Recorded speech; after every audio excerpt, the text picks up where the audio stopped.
magnet that has only one pole. বলছে এটা একদম অসম্ভব যে একটা চৌম্বকের একটাই মেরু থাকে। কি থাকবে?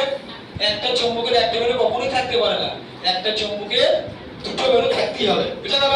এটা বলতে চাইছে কি যে একটা চৌম্বকের একটা মেরু কখনোই থাকবে না। কখন থাকবে? দুটো মেরু থাকবে। কটা? দুটো।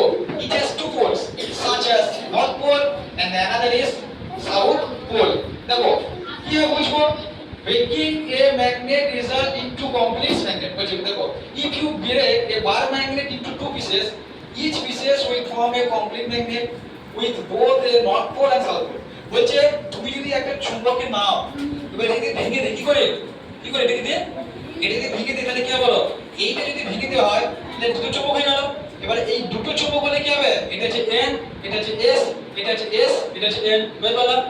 অর্থাৎ চৌম্বককে যতক্ষণ শেষ সীমা পর্যন্ত যতক্ষণ আমরা ভাঙবো কি হবে? এর পোল কটা হবে? এর মেরু দুটো হবে।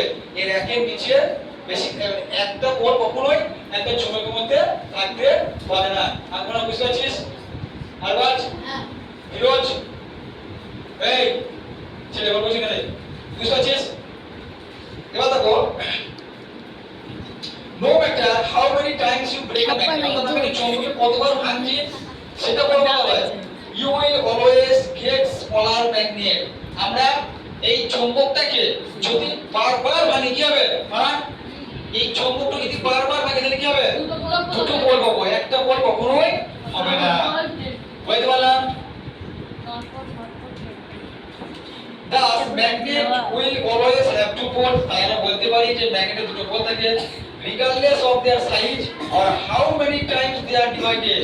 তাদের মানে তাদের আকৃতির উপরে or how many times they break, কতবার আমরা তাদেরকে ভাঙছি তার উপর নির্ভর করে আমরা বলতে পারি যে চৌম্বকের দুটো মেরু।